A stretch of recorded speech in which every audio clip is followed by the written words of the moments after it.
예수님이 말씀한 이 에클레시아라는 교회란 단어는 에크란 단어는 밖으로, 그리고 칼레오는 부르다, 그런 뜻이거든요.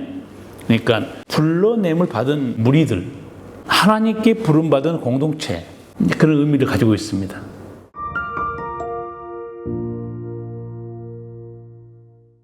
우리 모두 교회를 나가고 있는데 교회란 뭘까요? 대체적으로 성도들은 질문하지 않으면 아는데 질문하면 약간 당황해요. 정확한 개념 정의가 안 된 거죠. 이런 얘기도 들은 적이 있어요. 저는 교회를 100개 세우겠습니다. 하나님 앞에 참 의미 있는 일이겠죠. 근데 사람이 교회를 세울 수 있는 건가? 저는 신학대학원 들어와서 공부하면서 교회란 단어가 건물, 예배당이 아니란 사실을 알게 되었습니다. 약간 놀랬죠. 교회 그러면 예배당, 건물이 떠오르는데 예수님이 말씀한 교회, 내가 내 교회를 세우겠다 하신 말씀이 건물이 아니더라고요. 예배당도 아니고. 제가 또 궁금했던 거는 그 한문으로 왜 우리나라에서는 한문으로 교회라고 번역했을까? 그 교자라는 것은 가르칠 교자잖아요. 가르침을 주다, 또 깨닫게 하다, 그런 의미를 가지고 있고, 회자는 함께 모이다는 단어잖아요. 그리고 집합하다, 만나다는 단어인데, 그러면 이 한문으로 교회라고 번역된 이 의미는 어떤 의미겠어요? 가르침을 받는 모임, 그렇죠? 진리를 함께 배우고 모이는 공동체, 그런 뜻을 가지고 있죠. 제가 이걸 확인 좀 해봤어요. 왜 예수님이 말씀한 교회라는 단어를, 그 에클레시아라는 원래 헬라어 단어를 한문으로 이렇게 번역했을까? 중국에서 들어온 초기 선교사들, 또 그리고 중국 그리스도인들은 성경을 번역하면서 자기들이 찾은 한자가 한문으로 말하면 가르칠 교, 이 교라는 것은 가르침 혹은 종교, 도를 의미하고 있고, 회자는 모임, 집회라는 의미가 있기 때문에 하나님의 가르침을 받는 공동체, 그런 의미로 번역한 것 같아요. 그런데 이제 이 성경으로 보면, 엄밀한 의미로 성경으로 보면 이 교회는 가르침을 받는 공동체의 의미보다도 부르심을 받은 공동체가 더 맞습니다. 왜냐하면 이 예수님이 말씀한 이 에클레시아라는 교회란 단어는, 에크란 단어는 밖으로, 그리고 칼레오는 부르다, 그런 뜻이거든요. 그러니까 불러냄을 받은 무리들, 하나님께 부름받은 공동체, 그런 의미를 가지고 있습니다.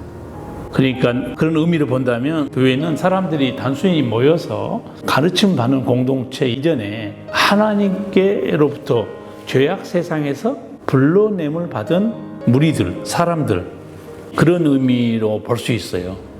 그래서 이런 예수님이 말씀한 에클레시아라는 단어를 알게 되면 건물이 아니고 또 예배당도 아닌 것을 확실히 알 수 있습니다. 구약 시대에도 교회란 단어가 있습니다. 그런데 그 단어는 교회라고 번역하지는 않고 총회, 회중, 이렇게 번역되어 있어요. 근데 그 단어는 같은 단어입니다. 여호와의 총회 혹은 거룩한 자들의 모임.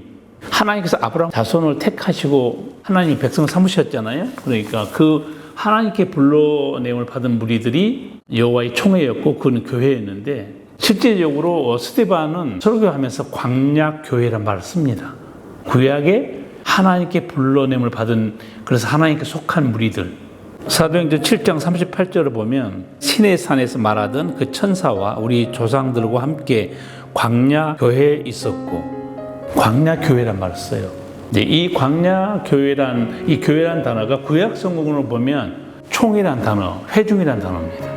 그리고 사도 바울은 교회가 거룩한 성도들의 모임이다. 고린도전서 1장 2절 이하에 보면 고린도에 있는 하나님의 교회, 곧 그리스도 안에서 거룩하여지고 성도라 부르심을 입은 자들과, 사도 바울이 교회를 설명하면서 성도라 부르심을 입은 자들, 이렇게 말해요.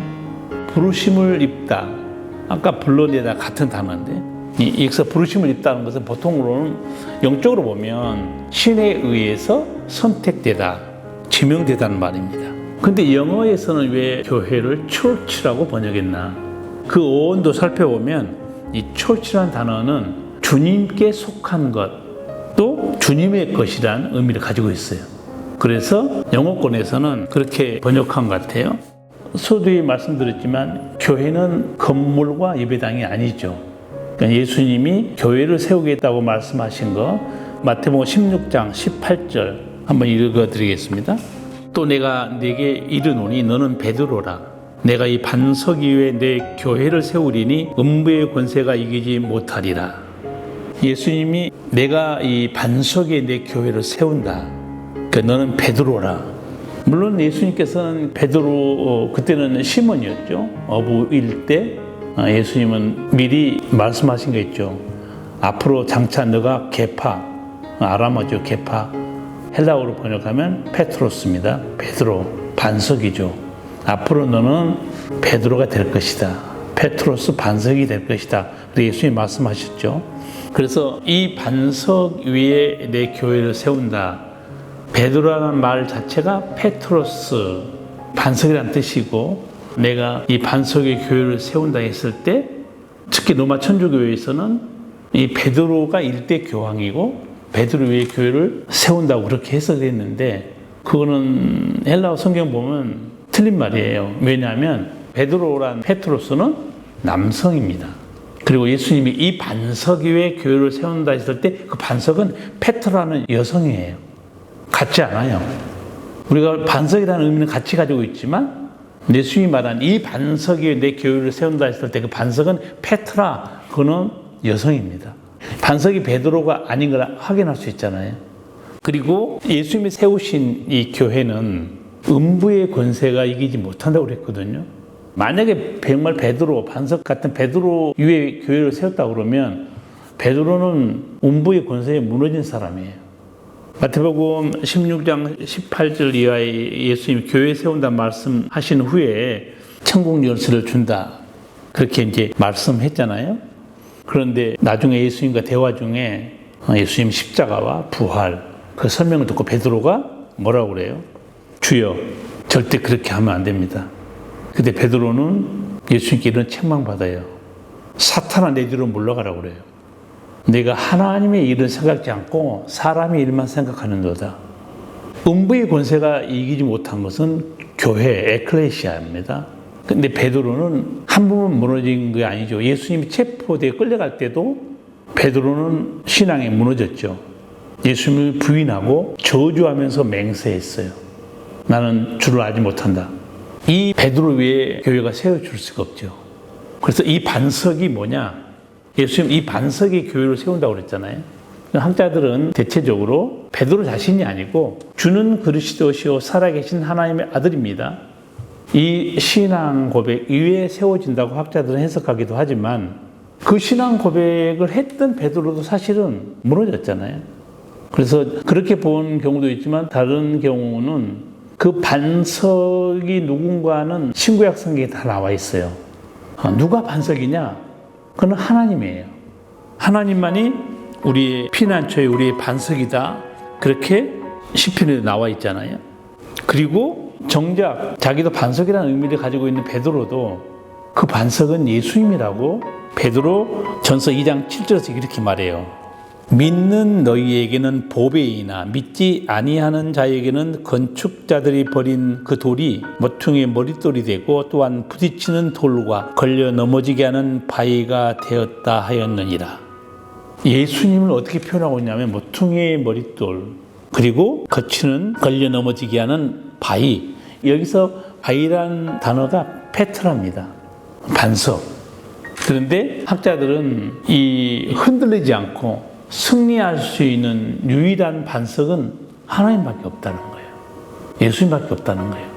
음부의 권세, 마귀 권세도 죽음의 권세도 예수님을 이기지 못했잖아요. 예수님이 또 십자가에 돌아가셔서 또 사망을 이기고 부활하셨기 때문에 그래서 대체적으로 논쟁이 많았던 이 반석 위에 내 교회를 세운다는 이 말씀은 여러모로 자세히 들여다보면 반석은 누구신가?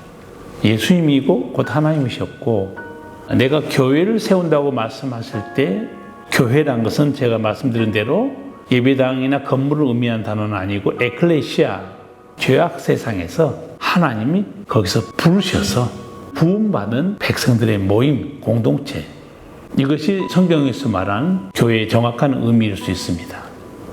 감사합니다.